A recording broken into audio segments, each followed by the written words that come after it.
Hi, this is Joel Persinger, the gun guy from GunGuyTV. First of all, I want to thank you for watching my videos, and I appreciate watching this one. This video, I got to be honest with you, is kind of painful to do um, because Rick Travis, who's joining me here, Pete, and you can see in Pete's background there, Sam Paredes. Sam would join us for these little podcast episodes over the years. And unfortunately, our very close and dear friend Sam has passed away. Um, we weren't expecting that. Neither was his family. And so it's kind of a shock.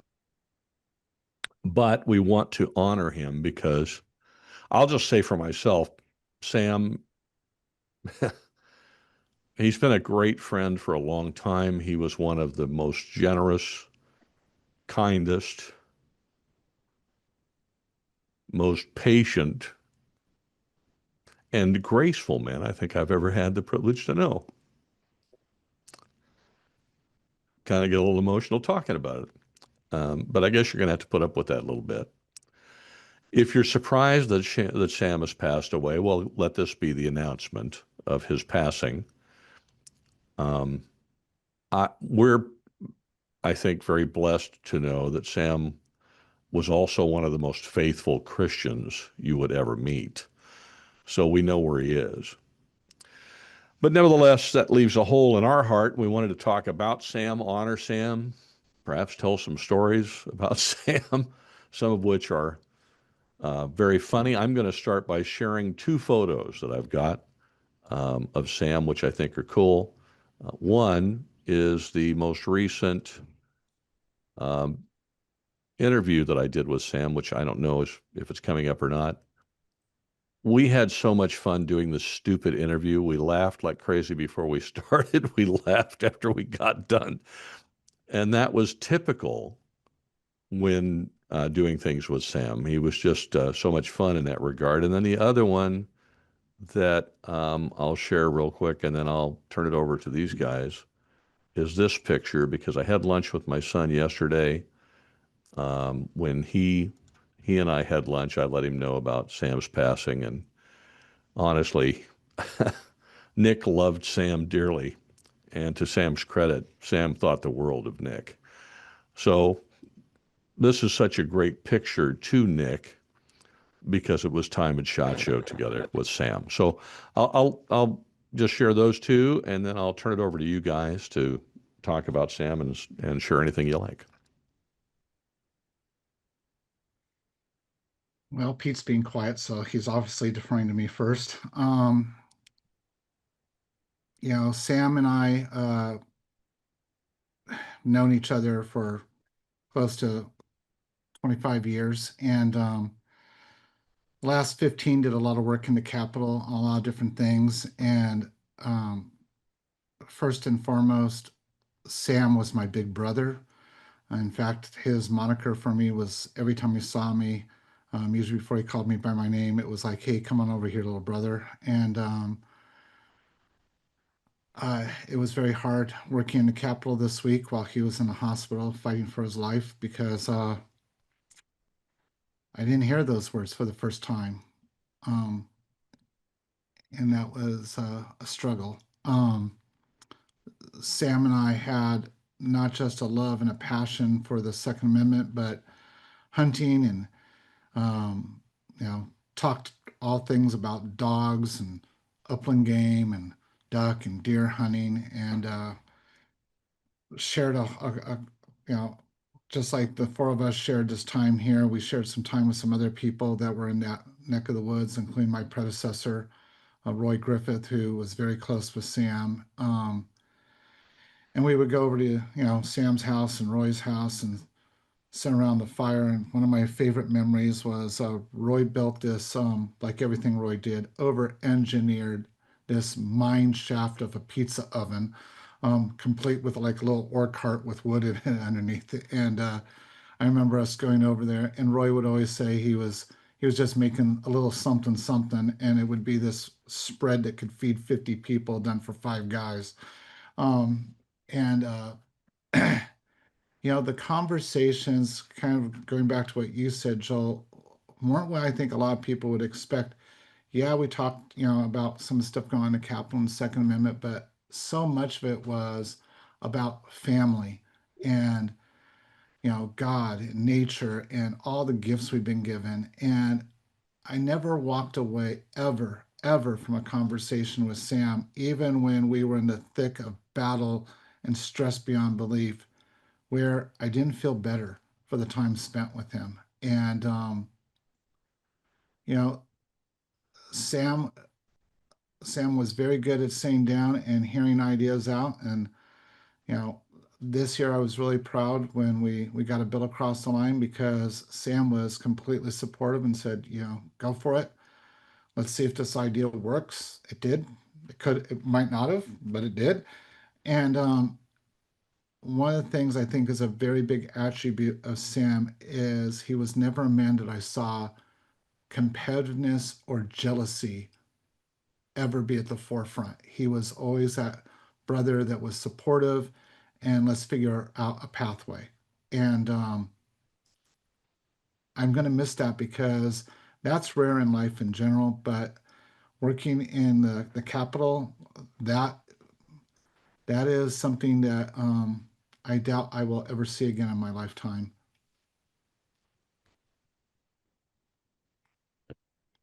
You know,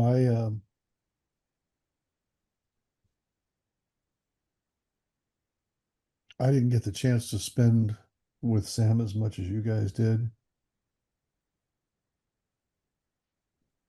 I knew Sam because of you two. And when I met Sam the first time, it was through you guys. And because of the love that Sam had for you guys, I was instantly in the club. Sam treated me from day one like all of us had been together since day one and before. And he,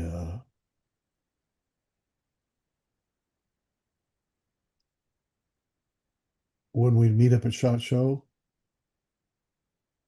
uh, with he and his wife, go have hot dogs out there on the patio, Joel, upstairs. It was always he always greeted you like I hadn't seen you in 20 years, and that he missed you. I called Sam a few times over the last 3 or 4 years and said, "Hey, I know that our CRPA chapter is not a GOC chapter, but would you get online and just give us a little Zoom call update? Tell us what you're working on and tell us what's going on and if he was available, if he could, if there was any way to make it work in the schedule."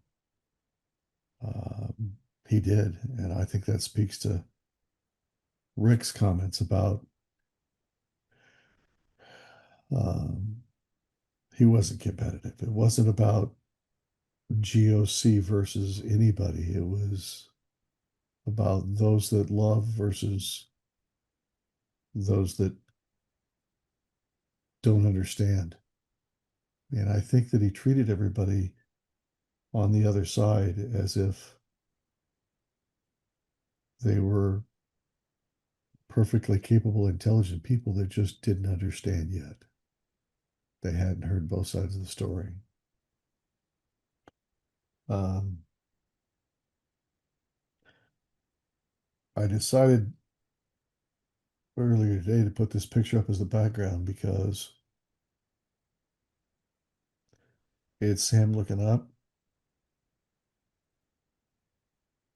He always looked up. whether it was looking up to a better future or looking up to his eternal home, it didn't matter. That was Sam.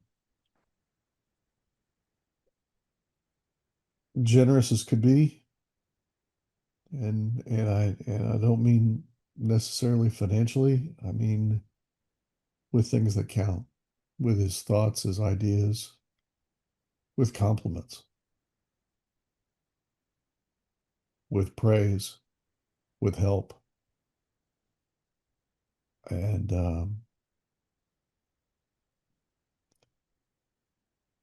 we are all lesser today without him. The first time my son met Sam, now, Sam always knew I was tall. I'm 6'2", and I'd spent time with Sam many times. In fact, the first time I met Sam was probably 20 years ago or more. And it was while we were sitting down with an owner of a gun store here and range here in San Diego County. And we had lunch together, and that's when I met Sam the first time. But we were at SHOT Show, my son and I. My son, as you noticed from that picture, is 6'6", and he's a big guy. And Sam came to meet us at the Remington booth. I'll never forget it. And when you're in these booths, you can go around a corner and you can kind of disappear. You're everybody can see you. Step around the corner, you're gone. Then you come around the corner, and poof, there you are again. And Sam saw me, and he walked over, and he gave me a hug, and he said, "It's good to see you, brother," or something along those lines. I said, "You too." And Nick came around the corner, and Sam's eyes got really big, and he looked at Nick, and he went, "This is your son?" I said, "Yeah." He said, "I thought you were tall. I feel like a midget." We all started cracking up. Sam was not a small guy, but the idea, I'll never forget the expression on his face. But he and Nick hit it off. As you know, like you're saying, Pete, I mean, Sam was just that guy. He loved everybody. He and Nick hit it off famously from just that moment on,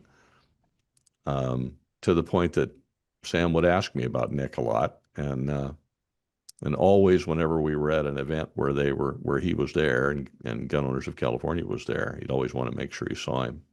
And like you say, the burgers and the hot dogs or whatever on the roof out there at SHOT Show was always kind of a fun thing. I don't remember. I've seen Sam upset. I've seen him frustrated.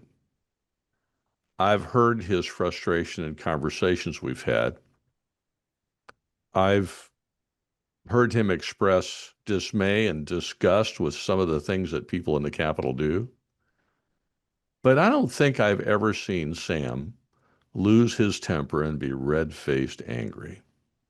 I'm sure he has, but I don't remember ever experiencing that. To me, he was always the guy who was the most level-headed, the most patient. And the truth is, and Rick, I'll let you speak to this, but Sam has for a long time been a giant in the capital of California. He's been a giant up there, and a force to be reckoned with. And as a result, he's going to be missed in that fight as well. I mean, we're all going to miss him personally, but I think in general, his shoes are just so big, so big. That's a tough spot to step into. Yeah, I mean, Sam has, which is so hard for me to say, talk about him in the past tense. He has been a legend in the Capitol. Um, you know, God bless his wife, Lori, who my heart breaks for her and has multiple times this week. Some significant milestones in their own lives coincided with this week, and the pain that that poor woman and his children have had to go through and grandchildren is just horrible. Sam is also, he's such a family man. I mean, that was also one of the things. I mean, we were always talking about you know, our wives, our lovely wives. while we've been fighting cancer with my wife, Sam and his wife and family have been keeping her in prayer. And those are always first things that we went and talked about. One of the things that I think a lot of people don't know about Sam, and it's important that people do know, is like he never let um, the legend, he always deferred, as you know, Joel and Pete, like, whenever you would talk to him about politics, he would always refer to Lori's dad, his father-in-law, who he never called father-in-law in my presence, always called him his father, Senator Richardson. Just always deferred back to him and the things that he learned from him, and then spread everything that the senator had taught to everybody he came in contact with, mentored me with it, everybody. And so, um, Sam, yes, is well connected, and there's a hole in the fabric, but Sam stood up to a lot of people, uh, but at the same time would work with them. I mean, we were in some pretty heated discussions from time to time on bills, not between Sam and I, but between Sam, I, and a couple of other people we worked with in the Capitol versus our opposition. And yet, we would be outside or at an event or something, and Sam and I would like work with people, and a lot of times it was just Sam. I wasn't even there, and he would work with people. He constantly, to your point, Pete, was trying to give people a chance to understand, a chance to see that maybe some of the things they've been told about our community were not factual. And the other thing is, Sam was always looking, and it's one of the things that I feel we shared together. Sam wasn't looking for anything for Sam in this fight. And honestly, he really wasn't looking for his kids. He was looking for his grandkids and their kids. He was, we both had this attitude of everything we're doing is for people we probably will never know. Or if we do, we won't get to see them fully develop into adults because they'll be so young. And that kind of drive is also very rare. So many people in our society are looking for what they can get in the next couple of hours.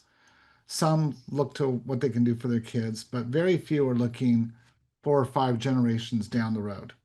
And to Sam's credit, he always did that, and he always centered himself on doing the right thing. Um, he was a human, and unfortunately, Sam, not Irish to my knowledge, with the last name Paredes, and from the conversations we had. But I mean, there's a tendency in my Irish culture to like almost grant someone sainthood, but Sam literally earned that right in my book.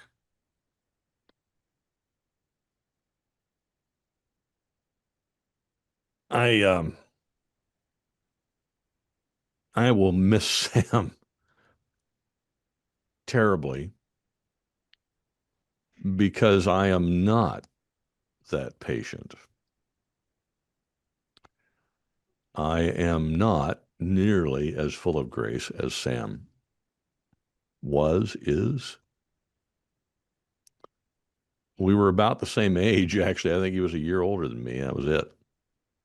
And we used to joke around about that a lot.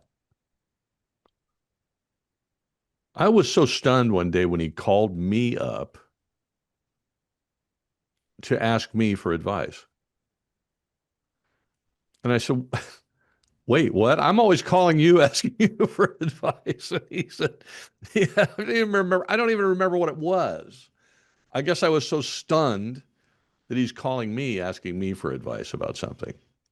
That just was, that was unusual. I was generally the other way around. But Rick, you're exactly right. I don't remember Sam ever being in something to better off Sam. And in today's world, particularly in the political world, everybody's trying to one up somebody else. Everybody's looking for some advantage for themselves. Everybody's looking for some goodie that they're going to get. And they're all motivated by greed and self-promotion and self-interest. And that was not Sam Paredes. Mm-mm. Not anywhere near, anywhere. He was all about fighting for the rights of others, and in particular, his grandchildren, my grandchildren, your grandchildren, Mm-hmm. Pete's grandchildren, great grandchildren, generations down the road when all of us will be gone. And like you said, people will never know, people we never meet. And I think that's one of the things that to me always made him special is he was far-sighted in these things. Even gun owners quite often, and I'm not being critical, but I think quite often we can worry about the fact that our rights right now are being infringed. Mm-hmm. And we get hyper-focused on how it affects us right now. He just didn't do that. I don't recall him ever doing that. He was always focused on, yeah, okay, it is right now, but this is the way it is. We'll work through it. But down the road, it needs to change, and we're going to work on it until it does. And that was one of the key differences, I think, in just his approach to things and his approach to life. And then he tended to leave it at work. When he went to work, he'd call me up. We'd talk on the phone for a little while. And he'd say, hey, my grandkids are coming over. I'm going to go spend time with my grandkids. And I think, good for you. And I could hear the kids making noise in the background. So he was a very, very good guy, and loved Lori, loved his kids, loved his grandkids, and I think loved the fight, and was very, very, very dedicated to that. It's a very unique man. He was a very unique man, and he will be missed for sure. Sam was a gentleman, and by that I mean, not only was he gentle, but when I've seen guys playing chess today at very high levels, and when they win, they jump up and they yell and they scream and they spin around and they trash talk. You guys won 2 years ago now when you got people to abstain in the vote. And Sam addressed the chapter shortly thereafter, and he goes, "We played well, and it came down on our side today." He said, "But before I get too excited, I know that they're going to be back next year." Mm-hmm. He said, "So we're already planning for next year and how to do the same thing again." No bravado, no trash talk, no dunking. But recently, after the one gun a month strike down, and they started talking about 3 guns a month. And I knew that I could see that that was just blowing Sam's mind. And he sat down and talked with him. He goes, "That's okay. That's okay. We are more than happy to take your money to pay for our legal fees again." Yeah. It wasn't constitutional at 1. It's not constitutional at 3. But if you want to pay our attorneys for some work and put their kids through college, that's okay with me. Mm-hmm. He was just so matter of fact about it. When everybody else probably would have got up and maybe talked about the fact that they took the short bus to school. Mm. And when the teacher said they were tardy, that didn't necessarily mean they were late. Okay. But that wasn't Sam. And he knew how to put a fine point on it and just kind of let him know, okay, fine. We've done it before. We'll do it again. Have fun. You know, the other thing I never saw in him, and I'll just jump in real quick, is he was not a prideful person. Mm-hmm. Yeah. You know, people can get arrogant about things. You think about who his father-in-law was, Senator H.L. Richardson. That man was a heavy hitter. And I don't think people realize, isn't he the founder of Gun Owners of America? Yeah. So Sam Paredes is the son-in-law of the founder of Gun Owners of America. But you never heard that No. That was never something he would be braggadocious about. That was never something instead, he would say, well, Senator H.L. Richardson used to say, or, Right. Senator Richardson in his book wrote the following, and he would refer to him in that fashion, but he never spoke about, it's not as if he stand there with stick his chest out and say, well, I'm the son-in-law of, right? I No. mean, that was just not it wasn't in his character. It wasn't in his demeanor, and it wasn't in his vocabulary. He just never did that. And probably, if you're watching this, you probably had no idea that was the case. And the reason why you never had an idea that was the case is because Sam never mentioned it, never would. That just isn't who he was. I think the other thing too is really important. Him and Lori, incredible team, incredible team, and they both brought things that were so complementary to each other in their workspace. I mean, and obviously, I was fortunate to go to their house a couple of times, and beautiful home, and filled with so much love and so much peace, and they're incredible. Um, the last meal I had at their house, they cooked a breakfast for my wife and I and another couple, and it was just one of the most memorable meals I've ever had with people. And we laughed and just got along so well. And one of the things that I will share that I think is important for people to know, so many organizations, so many groups, and we've all worked with different ones. Um, I know it's something that you're working on even within your own group, Pete, is like they don't think, wow, we got to train the people that are going to replace the people that are in leadership positions. And then, someone leaves or someone gets sick or something happens and there's no one there. One of the things that is so unique is Sam and Lori. Sometimes it was Lori, sometimes Sam, sometimes it's the two of them as a team, have trained so many people who are staffers in the Capitol. And this week when the news started to filter out that Sam was in the hospital and prayers were necessary and things, the number of staffers who had either worked as an intern for GOC or had been coached, mentored directly by either Sam or Lori, or had been coached or mentored by a person that had originally been coached and mentored by Sam and Lori, and now this is like the second, third generation of it, is so pervasive that it really goes to why a life well lived as Sam did is so important, because he gave so much of himself that encouraged other people to pass that same message on, that same leadership on. And well, my brother is not with me anymore.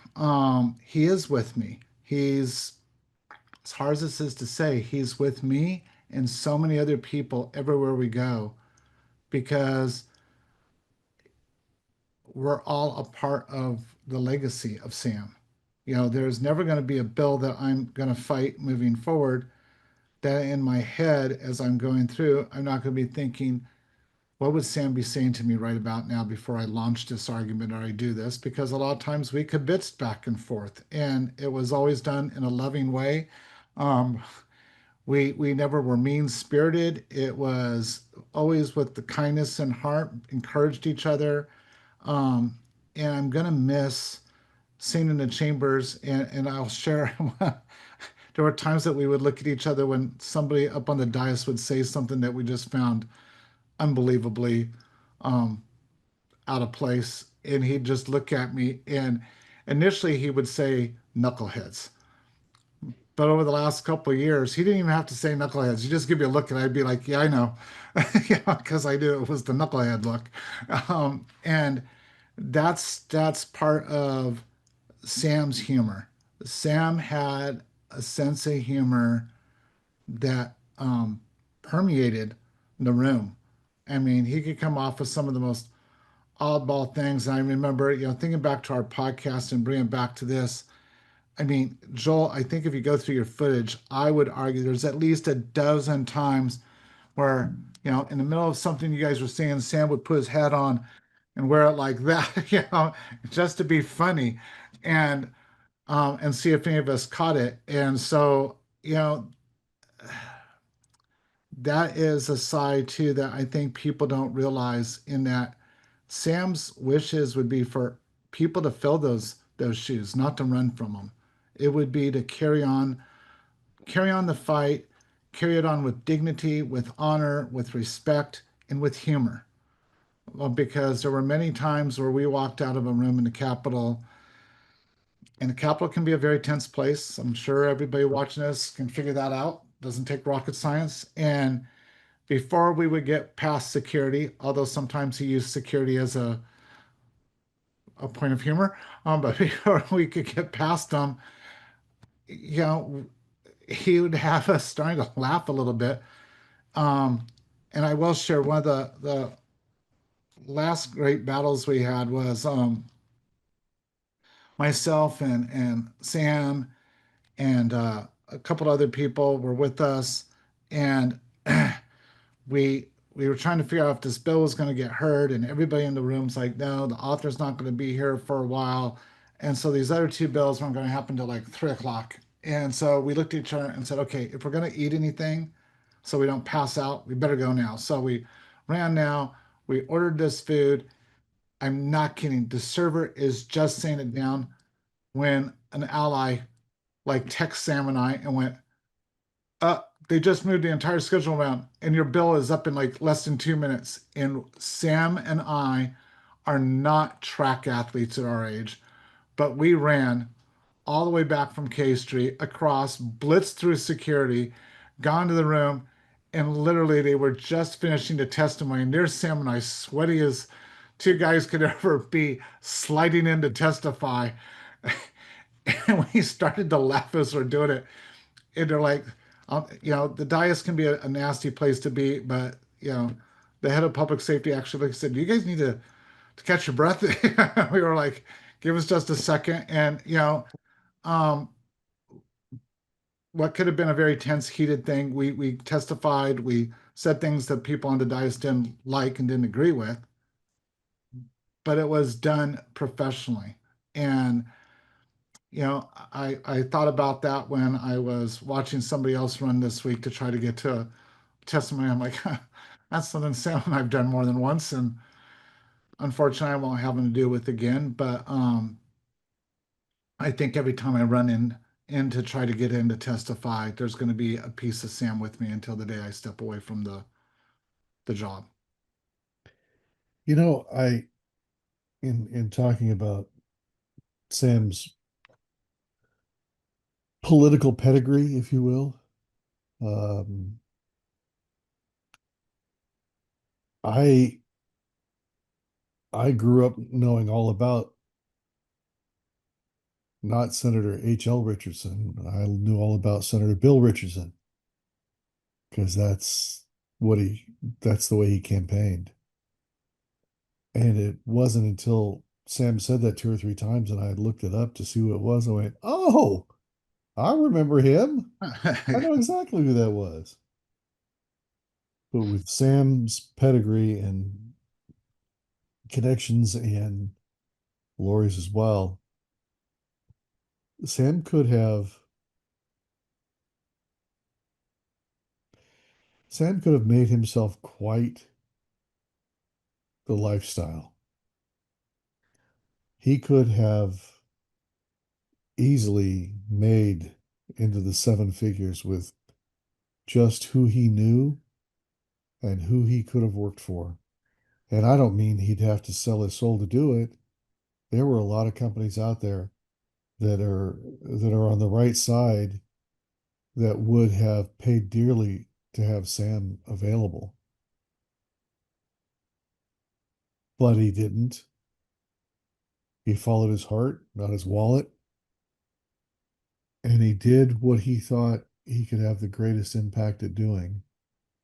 And as you guys mentioned, not necessarily for his sake, but for the sake of his kids and his grandkids and his great grandkids and all of our grandkids and great grandkids, for the betterment of the state, for the betterment of the country. Um, we got earlier today some quotes of his from GOC.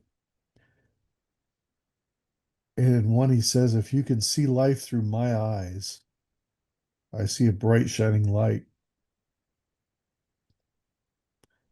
I see a lot of patriots who love this country. And with the strength and grace of God, we're going to take this country back and snatch it from the grips of tyranny." That's the way he felt, and that's the way he saw everything. And if you notice in there, he didn't say there were bad people. He didn't say there was anybody else that needed to be fought or needed to be beaten or was wrong. He talked about the patriots and the positive and the fact that the outcome was already sealed. And like I said earlier, he's always looking up. Always looking up. He was a patriot. Sam was. The best, honestly, I think the best kind of patriot. He was a patriot who was willing to march into the belly of the beast, which, let's face it, that's what the Capitol is, and never waver and never give up on his faith and never give up on his mission. Always ready to go. I mean, even when he got hit pretty hard, you maybe you experience a loss. And Sam was like the football player who goes, "Okay, I got hit pretty hard, coach, and I got my bell rung, but my pads are good. I've screwed my helmet back on, and I'm ready to get back in the game. Let's go." And that was Sam's way of being, and that's who he was. I was so I just considered myself blessed to have been his friend for as long as I have, and to know him as long as I have. I'm really sorry I wasn't there for the breakfast at the house, though. I think one of the funniest stories he ever told me about that house was, I guess he was with his son or something in the garage, and he saw a deer or something, and he grabbed a rifle and shot it from inside the garage. And of course, the door from the garage to the house was open, and Lori got after him for having this rifle go off and fill the house with the report of the gun. And when he told me the story, I said, "Did you hit the deer?" He said, "Oh yeah." I'm like, okay. Who cares about the noise and the fact that your wife is now deaf? Did you get the deer? You know, to yeah, I remember that story too. And looking out the garage going, wow. Um, but that's the thing about Sam too, he didn't just fight for everybody's rights in the Capitol. Sam taught pistol instruction at his home, had a range on his property, took people out to range, taught them how to get their CCW, taught them how to learn how to shoot. Um, you know, I didn't get to know all the kids as well as I would have liked to, but Julie, his one daughter, very precious. She's an incredible woman, um, every bit her mom and dad. But I remember Sam sharing with me how proud he was because Julie had came over and said she wanted to go hunt a deer, but she wanted to go do archery hunting, and how I said, well, how did that turn out? Because, when you're archery, it's different than shooting with a rifle. You're stalking, you got to get in a lot closer. And he was so proud. He's like, oh, we just barely went up and over the rise. And then, the deer was right there. And Julie did what Julie needed to do. And we brought the deer home, drug it back into to the garage to clean it. And it was like, that was Sam. I mean, he didn't tell the big hunting story. He didn't make it like over the top. He just said like this, it was all about seeing it through her eyes. And, you know, I just always admired because there's so few people that literally walk their talk. And Sam Paredes did. When he talked about training the capital, that was one of the things we both said. We both also trained people, and that gave us that ability to look back at the people that were opposing and said, no, that's not the way it works because we actually do this, when we're not in here with you guys. And that's not the way hunting looks like because we actually do that. Like Sam was much more of a competitive shooter like Pete than I am. I just done it a couple times, but never went as deep as those two guys did into it. And that was and Sam was also extremely good. Some of the people I got to know because of Sam. I mean, Sam would just be like, "Hey, this is what Rick does, and I think you two would be a good fit. Put us together, and then kind of make sure it all worked." Then he'd move on to the Sam built community, and I think that's why the tributes that are happening and that will happen for a while are going to be heartfelt. And it is my hope and prayer that, like this one and every other one, that Lori and the family are going to find comfort and solace and knowing that Sam's was a life well lived. I don't know what we can add to that, except to just say this. Sam's fight is not over.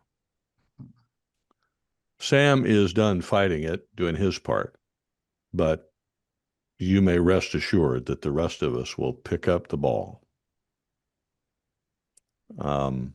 Rick especially, obviously, because this is what he did with Sam, but there are others. Pete works pretty hard at this himself. I have to admit, I've kind of been out of the game for a few weeks. I've had other things going on, which I won't get into here. But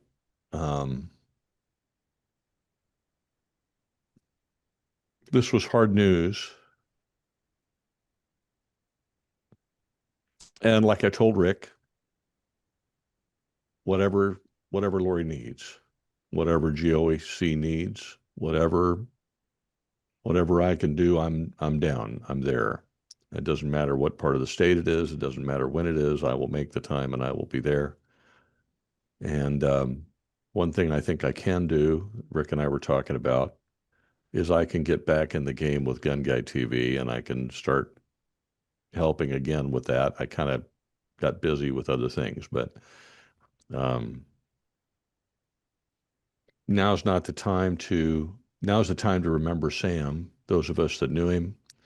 Now's the time to remember Sam, those of us who have benefited from his hard fighting for our rights and our freedom and our country, and to say a prayer for his wonderful wife, whom we all dearly love, and his family, to give them some peace, and privacy as well, and to also step up. Sam was a guy who stepped up, and sometimes the rest of us don't. I mean, these guys do, but sometimes we don't. We let the other guy do the work for us. Well, the other guy's gone home to the Lord, one of them. And so to the degree the rest of us can step up, well, now's a really good time to do that. Any last thoughts, guys, or comments? Yeah, I'll make one. Sam has and Lori have been training a person to help them out. Adam Wilson, who Adam is a brother, and we've went through a lot together over the past couple of years as Sam's been training him, and obviously this week's been difficult for both of us, but I look forward to working with Adam to continue Sam's great work. And if you're listening, Adam, I know that Sam loves you and is very proud of you. And anybody with GOC or connected to GOC, a lot of great things are going to come from Adam. I don't think Sam, I only think Sam stepped up once in his life. And after that, he never stepped back. He was always stepped up. And his love for his fellow man, his love for his wife, his love for God, and his fervent belief in what he was doing I think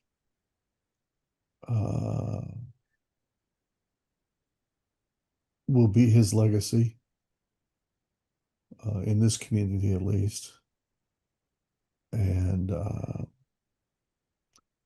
don't think anybody will replace Sam, but there will be people like Adam who will continue his trek and pick up where he left off. And that's all we can hope for. If Sam were here right now on this podcast after we've done all this, he would have long ago said, guys, stop talking about me. It's not about me. But He would have also said, boy, do I have you guys buffaloed. yeah, exactly. Exactly. This podcast will continue. We'll get Adam on here probably at some point or other. If you're a person of faith and you're watching this, pray for Sam's family and his wife. Pray for their comfort. Pray that God will give them his peace, which transcends all understanding. And just think some great thoughts about a wonderful man who did such incredible work, hardly ever took credit for anything, would never have put up with us talking about him this long. He just never would have done it. Have some great thoughts about our friend and fellow warrior in an attempt to save this country and restore the rights of Americans, Samuel Paredes. He's gone home, but he'll never be gone. Thanks for watching.